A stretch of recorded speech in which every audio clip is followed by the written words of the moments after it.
Santos. She's used to getting first-round finishes, Randy. Gas tank might be an issue here. We'll find out tomorrow night.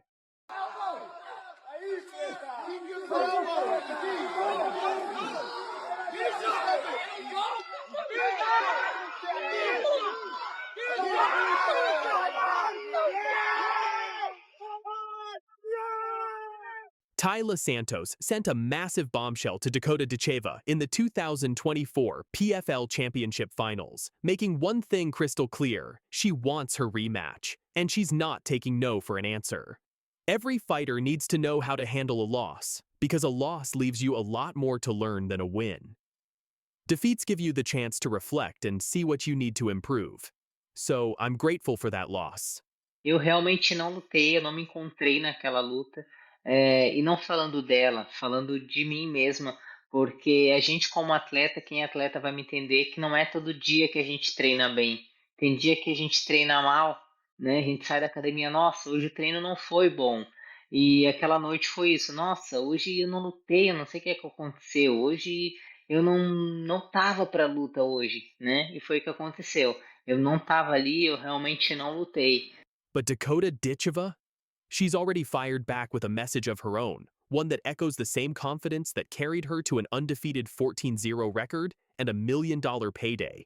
I'm excited for this fight against Taila Santos. She likes to talk and, not put any respect on my name. I'll just do the same as I've done the whole tournament and clear another one in the first round. I'm excited for this fight against Taila Santos. She likes to talk and, not put any respect on my name. I'll just do the same as I've done the whole tournament and clear another one in the first round. In one corner stood Taila Santos, a seasoned veteran with 22 wins and a former UFC title challenger who went toe-to-toe with Valentina Shevchenko. In the other corner, Dakota Ditcheva, the 26-year-old phenom from Manchester, England, with a perfect 13-0 record but question marks about her level of competition.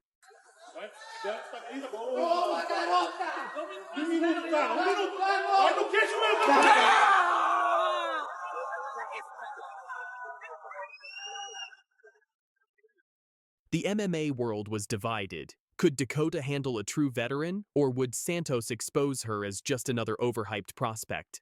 Dakota? She stayed quiet, focused, unbothered. But when the cage door closed, she let her hands do the talking. And talk they did. Dakota dominated. She stuffed Santos's takedown attempts, showcased devastating striking with front kicks, elbows, and precision punches. Then, in the second round, she unleashed a brutal left hook along the fence that folded Santos and forced the referee to stop the fight. Now has an opportunity with these double underhooks to get Dakota Ditcheva to the ground. Nice job by Ditcheva to turn it around on her. Twisting body lock, put Santos on the bottom. Dakota Ditcheva, TKO victory, second round, $1 million, PFL champion. And most importantly, all the doubters silenced. But here's where it gets interesting. Santos didn't just accept the loss, she explained it. She admitted that Dakota's height was a challenge, saying it was the first time she fought someone that tall. But more importantly, she revealed something shocking. I honestly wasn't able to find my rhythm in that fight. Athletes will understand me in the sense that you don't always train well. You have bad days. Sometimes you go to the gym and you just don't train well. That's what happened that night. I couldn't find myself. I wasn't there in the fight. Eu acho que todo atleta tem que saber lidar, né, com as derrotas, porque as derrotas elas têm muito mais para ensinar do que a vitória, né? Porque na derrota a gente para refletir, analisar o que a gente precisa melhorar. Santos believes she didn't show up that night. She thinks the real version of herself never stepped into that cage, and that's precisely why she wants a rematch. Santos discovered that Dakota wouldn't be competing in the 2025 PFL tournament, and while she wasn't surprised, she saw an opportunity. She suggested they could meet again in a PFL super fight, possibly in December. PFL also does super fights, so maybe we can do a fight between us two again. I think it will be very interesting to do a super fight at the end of the year, December. E aquela noite foi isso, nossa, hoje eu não lutei, eu não sei o que é que aconteceu, hoje eu não tava pra luta hoje, né? E foi o que aconteceu.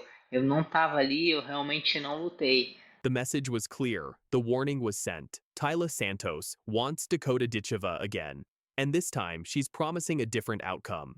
So how did Dakota Ditcheva respond to Santos's rematch challenge? With the same cold, calculated confidence that's carried her through 14 straight victories. Before their first fight, when Santos was talking trash and calling her a Barbie, Dakota had this to say. She's never won a belt, as she said.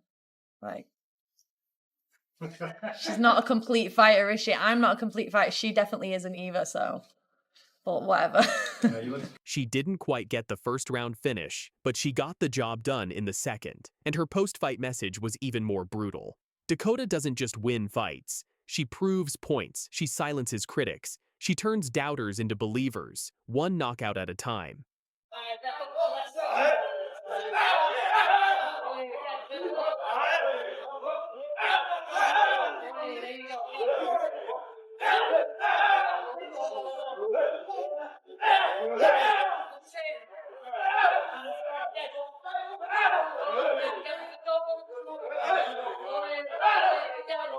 Now, with Santos calling for a rematch, Dakota's stance remains unchanged. She's not running from anyone. She's not hiding. If Santos wants round 2, Dakota will be ready. But there's a catch. Dakota has bigger plans. She stepped away from the 2025 PFL tournament, likely negotiating bigger opportunities, possibly even exploring options outside of PFL. She's not just a prospect anymore. She's a proven champion, and champions dictate terms.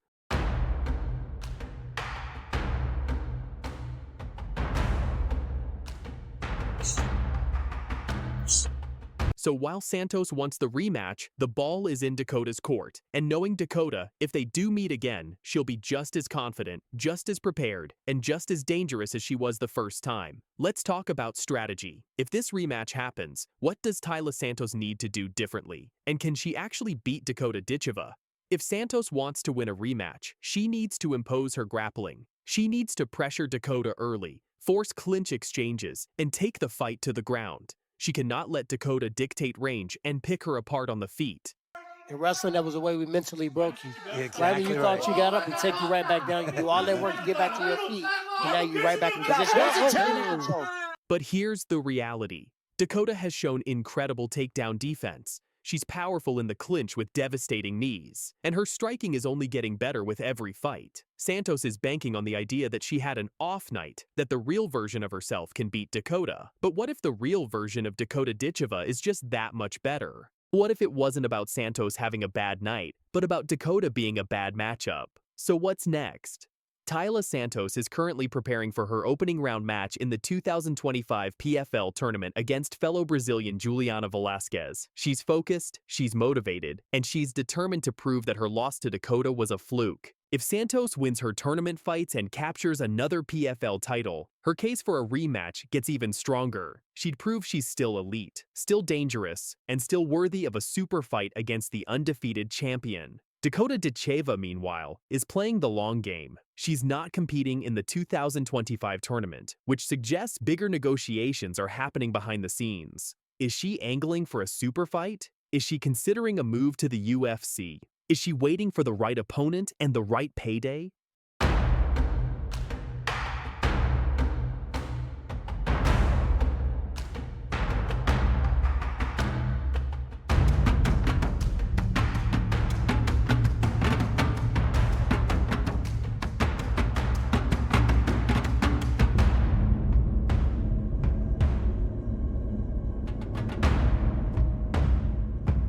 That in her last fight, scored a beautiful takedown and a rear naked choke in the first round. I can't think of a bigger talent in women's MMA right now.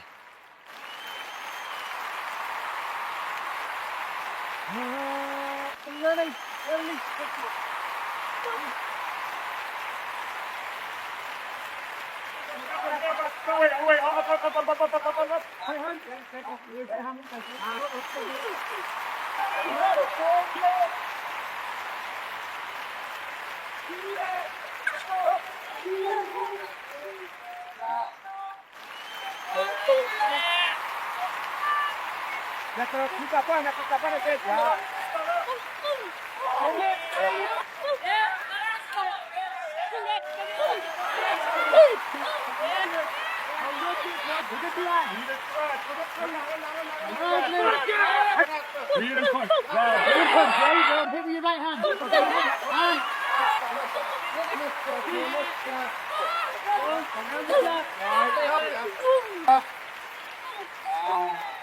Come here.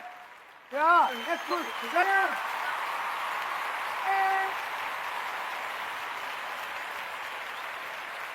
Cornelia Holm just drops the massive bombshell message aimed directly at Dakota Ditcheva. Nobody expected what would happen next. This is the story of how pre-fight confidence turned into a devastating reality check inside the cage. Dakota Ditcheva and Cornelia Holm, from trash talk to knockout. Make sure you hit that subscribe button and smash the notification bell because you won't want to miss what happens next. Come here. That's good. That's good. That's good. Come here. That's down and turn. Down and turn. Come here.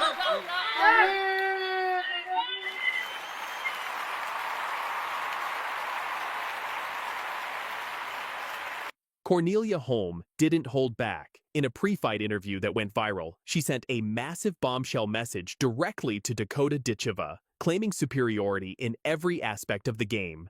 But, I mean, for sure, I'm stronger in wrestling. Obviously, I would like to take it to the ground, and I would feel that I'm definitely stronger there. Then I have a lot of confidence in my striking as well. So, like, all around, I feel confident. But I mean, for sure, I'm stronger in wrestling. Obviously, I would like to take it to the ground, and I would feel that I'm definitely stronger there. Then I have a lot of confidence in my striking as well. So, like, all around, Holm's confidence was sky high. She believed she had Dakota's number, claiming dominance in wrestling, striking, and overall fight IQ.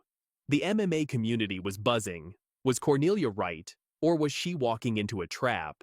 But Dakota Ditcheva, she wasn't losing sleep over the trash talk. Her response was calm, calculated, and carried the quiet confidence of a true finisher.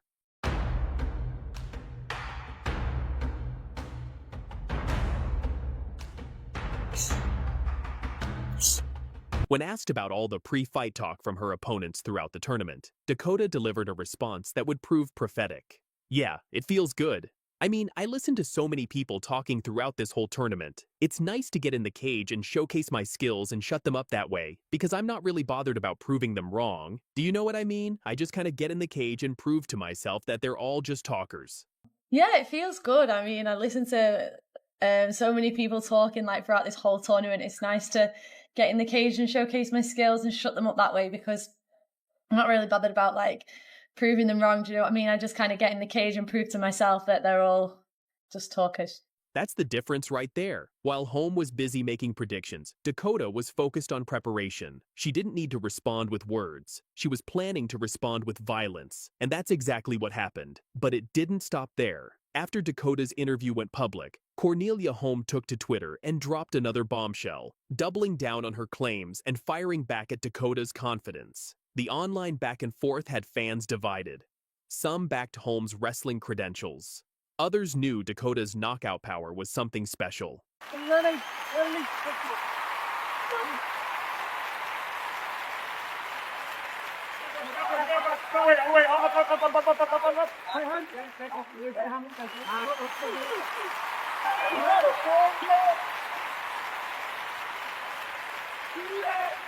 The stage was set. Two undefeated fighters, two massive egos, one cage. Only one would leave with their reputation intact. When the cage door finally shut, all the talk, all the tweets, all the predictions, none of it mattered anymore. This was about who could back it up. From the opening bell, Dakota Ditcheva took complete control. She stalked Cornelia Holm with calm, calculated aggression. Holm tried to stay light on her feet, flicking out jabs and trying to control the distance, but Dakota's timing was laser sharp. After being dropped, good jab again from Dakota Ditcheva. Cornelia Holm, very difficult to put away. Oh! The power strikes! Wow! Dakota Ditcheva with the third round finish! What a finish. Beautiful. Those leg kicks, absolutely brutal. Each one landed with a thud that echoed through the arena. Holm's movement slowed almost immediately. The wrestling specialist who promised to dominate on the ground couldn't even get close enough to attempt a takedown. By the end of round one, Holm's midsection was bright red from vicious body kicks. She returned to her corner breathing heavily, already looking like she'd been through a war. Meanwhile, Dakota, completely unfazed, ice cold, focused, dangerous. The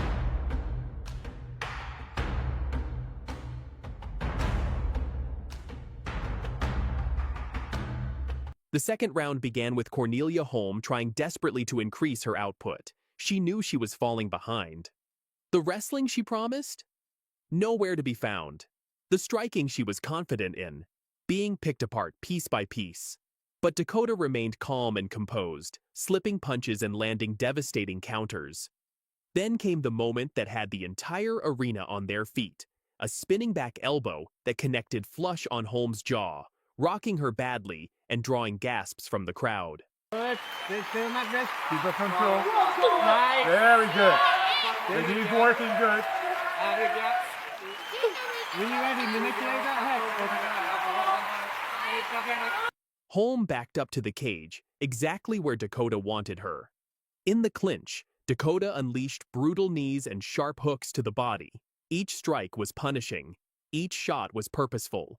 Cornelia Holm's confidence was crumbling with every passing second.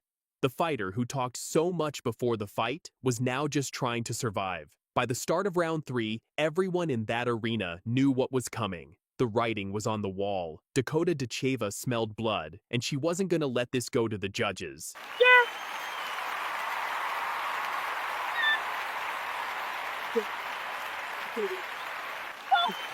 Within the first minute, Dakota fainted low, forcing Holm to drop her hands, and then, boom! A perfectly timed overhand right landed clean on Cornelia Holm's chin. Holm staggered backward, her legs wobbling, clearly hurt. Dakota didn't hesitate. She swarmed in like a shark sensing prey. A flying knee clipped Holm's head, followed by a rapid-fire combination of punches that left Holm slumped against the cage, defenseless.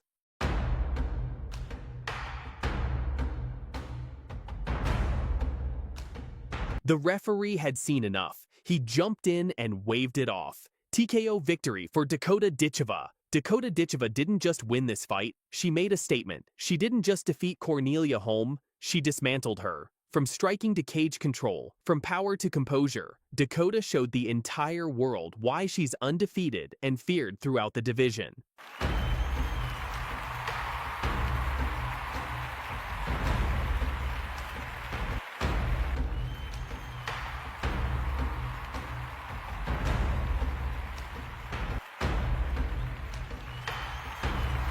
Holm's trash talk may have brought attention to the fight, but in the end, it only fueled the fire for one of Dakota's most commanding victories yet. After the fight, the contrast couldn't have been more stark. Cornelia Holm, who had been so vocal, so confident, so certain of her superiority, was left on the canvas. The bombshell messages, the Twitter wars, the promises of wrestling dominance, all silenced by one brutal finish.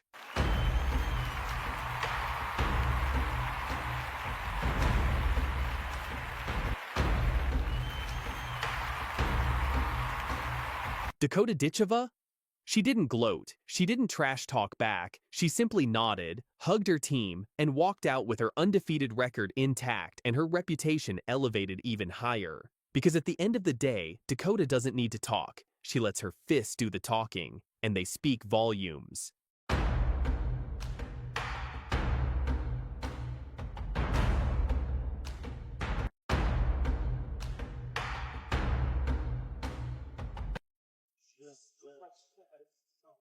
Ditcheva, a huge favorite in this one. Inaba has just raised. Let's go, ladies! Let's go! Welcome to Africa! You know, the damage so far in this fight, it's been one-way traffic. Oh, nasty knee right the middle from Dakota. And a flurry. Under the body. Here's the elbow. Back elbow. And now a left hand. And she's showing off, man. Sumiko Inaba sent a massive bombshell message claiming she would become the new face of the PFL if she defeated Dakota. But Dakota had her own response, and what happened inside that cage shocked everyone. In a pre-fight interview, Inaba dropped this bombshell. I mean, she's the face of the PFL. If I take out the face of PFL, am I the face of PFL now? When asked to confirm, she doubled down with confidence. 100%. The interviewer hyped up the potential clash, noting that both fighters love to stand and trade. They pointed out that Ditcheva likes to make it a war, which meant this fight had all the ingredients for fireworks. The analysis suggested Dakota would need to keep her distance to win, but here's what made Inaba's challenge so significant. She wasn't just talking trash. She came into this fight with an 8-1 record, having competed for Bellator MMA where she racked up impressive wins. She had legitimate knockout power, having finished opponents with strikes, and she also had submission skills with an arm triangle choke victory on her resume. Oh, what a knockdown! What a knockout! Shevchenko Inaba is 4-0 with her third knockout win, getting it done in less than... Inaba believed she had the experience, the power, and the hunger to dethrone Dakota. And with nothing to lose and everything to gain, she was all in on this opportunity.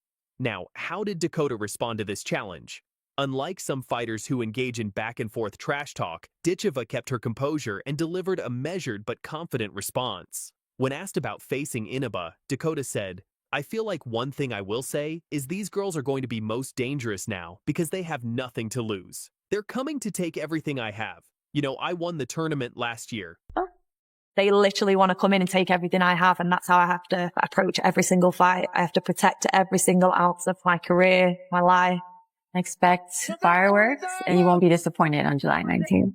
She's no walkover, but I don't think she's on my level. I'm going to show that in South Africa. Dakota then broke down her opponent's credentials. Abasayamo, she's 8-1, I think. She's no more. Like, she knows what she's doing. She was with Bellator before the PFL. So she's been around. She's experienced. And I know that she's going to come and give everything she's got. Winning the PFL Europe Championship was a big moment for me for sure, but I don't know whether I sunk it in enough. Dakota Ditcheva, European champion. I think straight away, as soon as I won it, I knew that I wanted to do this global season next. She feels like she's ready to prove herself at the highest level. We're here now, on our way, but the journey's not over and I'm ready to keep pushing on. Nasty combination. Big knee, she's in trouble. That's the end. My next opponent, Chelsea Hackett, she called me out last year, so I feel like, you know, she's got what she's wanted now, and it's give me that little bit of a push to really do well in this. But then came Dakota's own bombshell response that shut down all the noise. But she's no problem for me. That statement right there shows the mentality of a champion. Dakota acknowledged her opponent's skills, respected her experience, but made it crystal clear that she was levels above. She wasn't going to engage in a war of words on Twitter or social media. She was going to let her hands do the talking inside that cage. And as we're about to see, Dakota backed up every single word.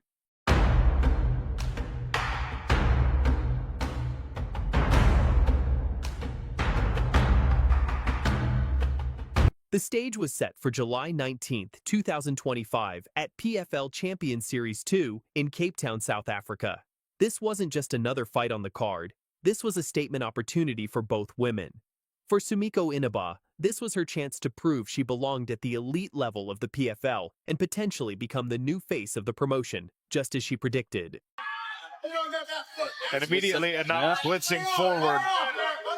Front kick to the face. And a left hand from Dakota. Immediately, this thing gets wild. I hate to disagree with Ian Parker, but I don't see this going to round number 2. For Dakota Ditcheva, this was about defending her position as one of the most dangerous strikers in women's MMA and proving that her undefeated record wasn't a fluke. As fight night arrived, the question on everyone's mind was simple. Could Inaba back up her bold prediction, or would Dakota make her regret ever calling her out?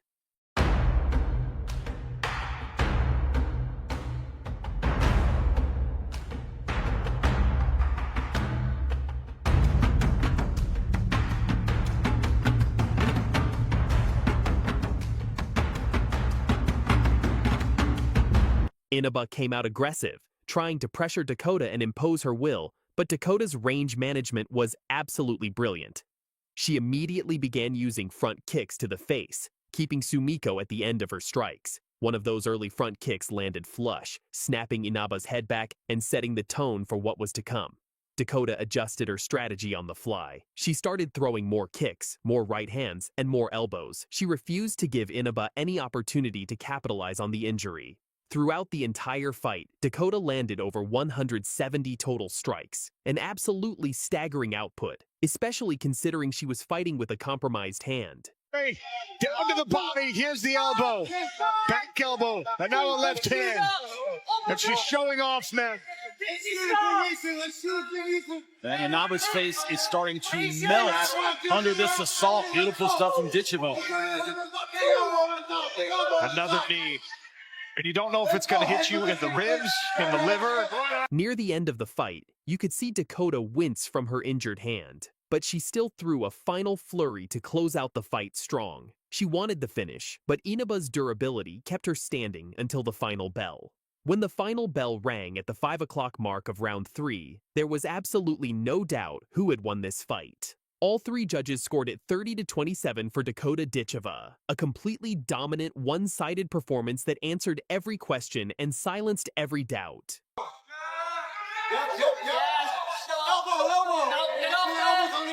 Now this is where she was so dangerous, backed against the fence. With that tie plum, not having room to move.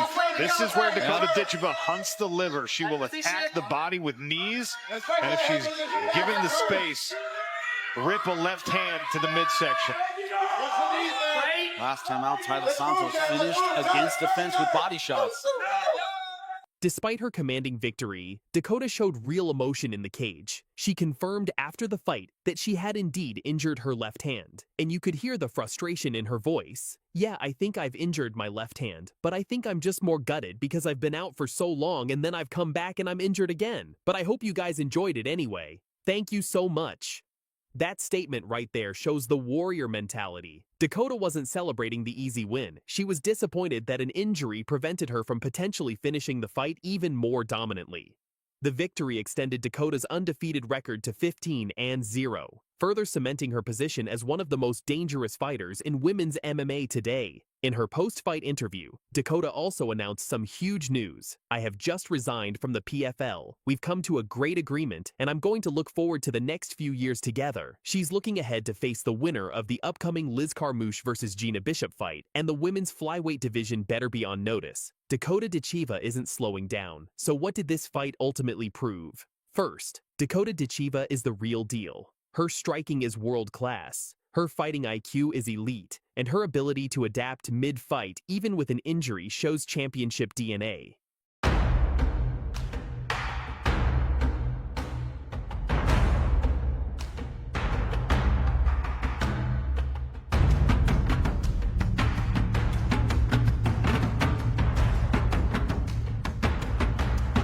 Second, Sumiko Inaba, despite the loss, proves she belongs at this level. Her toughness and durability are undeniable. Not many fighters can absorb 170-plus strikes and still be standing at the final bell. But most importantly, this fight was a reminder that talking is easy. Backing it up inside the cage is what separates the contenders from the champions. Catching Inaba coming in.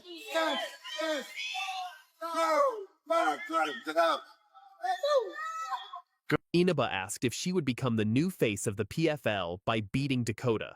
Dakota answered that question with a resounding, "Not today, not ever." And that's how Dakota Ditcheva handled business against Sumiko Inaba, a dominant performance that lived up to her pre-fight confidence. What did you think of this fight? Did Dakota's performance impress you? And who do you want to see her fight next? Drop your thoughts in the comments below. If you enjoyed this breakdown, make sure you smash that like button, subscribe to the channel, and hit that notification bell. Thanks for watching, and I'll see you in the next one. Keep training, stay humble, and never stop fighting for your dreams. Mickey, 6 fighters, 6 wins. Look at me. I deserve it. I promise you all. Hello. Hi, how are you? You good? I wanted to wish you a Merry Christmas. Merry Christmas. And hey, congratulations. You're in. Welcome to the UFC. Really? Congratulations. Merry Christmas. Oh my God.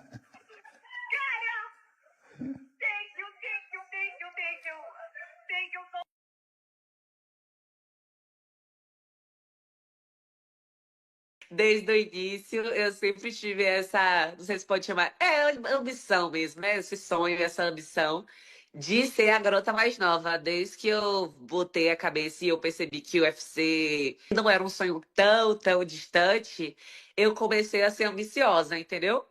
Então eu comecei a botar metas. E uma delas era ser a garota mais nova a entrar do UFC. Na verdade, a meta era entrar com 18, né? Aconteceu 4 dias depois, mas tudo bem, do jeito que foi, tá ótimo, amei. De fato, foi algo muito surreal. E até hoje, assim, quando a gente lembra, a gente ainda fica um pouco em choque com tudo que aconteceu, mas com aquele sentimento de alegria, né? De ter conseguido o que a gente queria de forma inimaginável, porque a gente nunca conseguiria imaginar que seria assim. Alice Pereira, Golden Girl. She is the next Dakota for UFC with perfect 6-0 record, 3 KOs in first round, 1 KOs in second round 4, total KOs, and also 1 submission is she is the biggest threat of Dakota.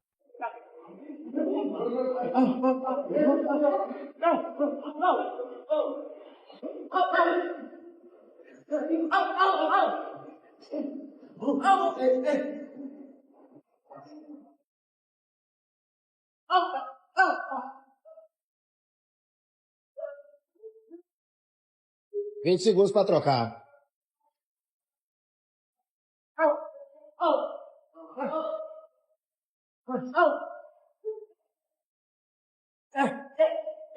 Cinco segundos.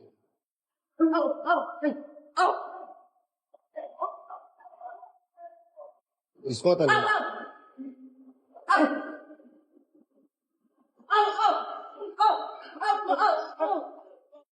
Trocou aqui entre vocês, ó. At only 19 years old, Alice Pereira has already written her name in UFC history books, and she hasn't even been here that long. Known as the Golden Girl, Pereira has burst onto the MMA scene with a perfect professional record, highlight reel knockouts, and the kind of fearless mentality that has fans comparing her to one of the fastest rising stars in the sport today, Dakota Ditcheva. Come on in. Down the fence. Ooh. We're ready. So long and rangy. Put away. Oh, yeah. But what makes Alice Pereira so special? And can she really become the biggest threat to Dakota's dominance in women's MMA? Let's break it all down. When fighters enter the UFC at a young age, the spotlight is usually too bright, the competition too tough, and the pressure too overwhelming. But Alice Pereira doesn't fit that mold. She's undefeated at 6-0, and that record isn't padded with boring decisions or easy wins.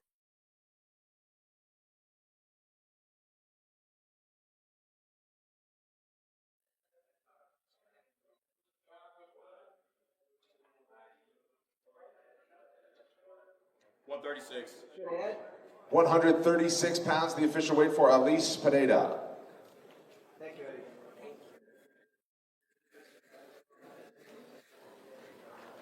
Next to the scale, David Martinez. 4 of her 6 victories have come by knockout. 3 of those knockouts were in the very first round. 1 came in the second round. She also owns 1 submission victory, proving she's not just a striker, but a developing all-around fighter.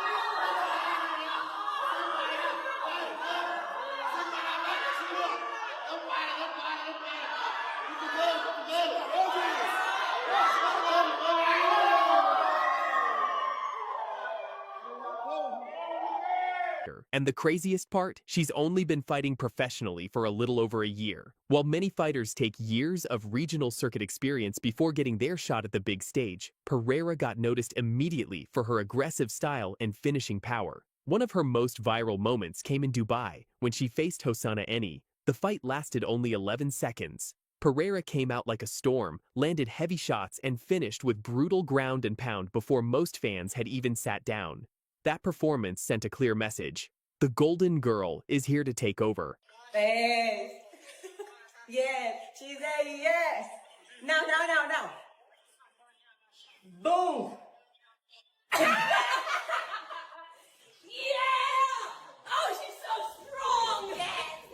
Alice Pereira is not just undefeated. She is also making history. At 19 years, 8 months, and 24 days old, she became the youngest female fighter to ever compete in the UFC. The previous record was held by South Korea's Chan Mi-jeon, who debuted at 19 years, 9 months, and 13 days in 2017. Pereira signed her UFC contract in December 2024, and the UFC wasted no time putting her on a big stage. Her debut came at Noche UFC 3 in San Antonio, Texas, an event celebrating Mexico's Independence Day. On that card, Pereira faced Montserrat Rondon, a veteran 17 years older than her. The fight was no easy debut. Rondon is tough, experienced, and already had UFC wins under her belt.